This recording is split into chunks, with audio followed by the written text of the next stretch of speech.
watch me touch the sky. Delayed landing before I touched down. I never dropped out. I took a break to study my trials and tribulations. Had to sit down and meditate. Had to finish school and graduate. Took a weight off my music etiquette here, and I'm back with another one. Abel Tesfaye, or The Weeknd, better known as The Weeknd, is back with another album. I'm probably a few weeks too late, but anyway, I finally got to listen to the album.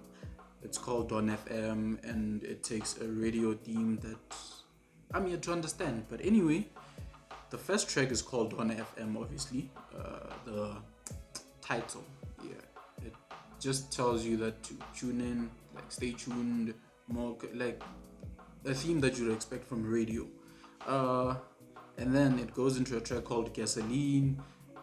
His obsession with the old sound just continues, and I just really don't know what's going on, and this theme is going to continue for the next 4 tracks, unfortunately. Other track is called How Do I Make You Love Me.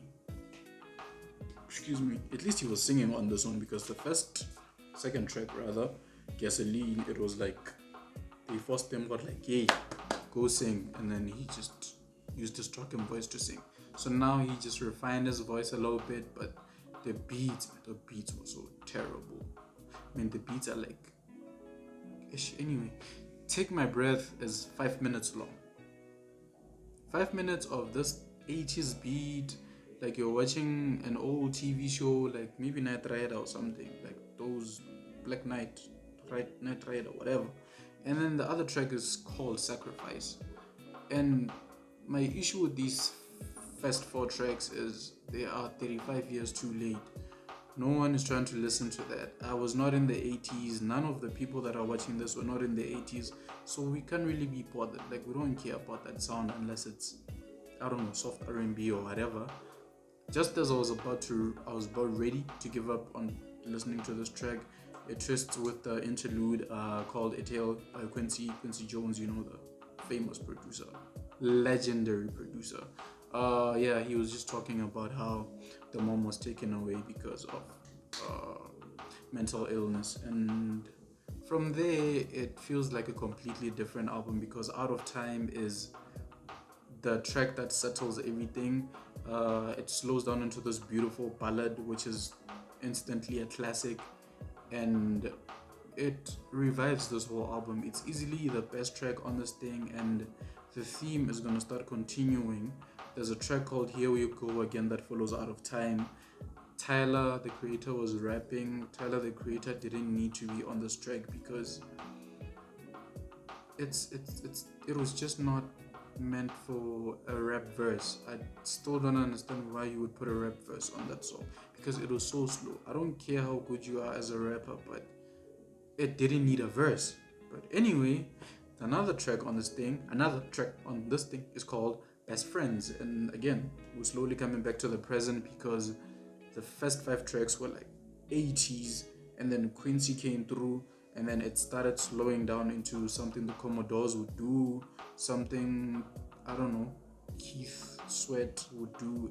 It was just slowing down nicely into Best Friends, which is trying to fuse the old with the new, and I guess whatever synthesizers we found in the late 2000s up until now, and which is what we know as The Weeknd's signature sound. So Best Friends was that track that was tying the past, the present, and the future together.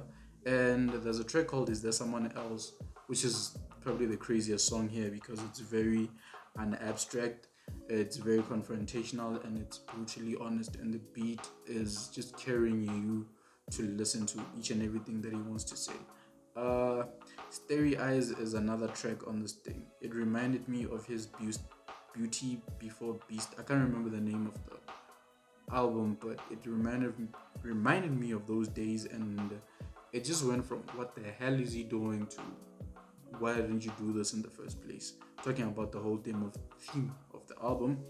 The last track on this thing is called Every Angel Is Terrifying, and it's just basically him speaking on radio and wrapping up this album that was half terrible and half brilliant.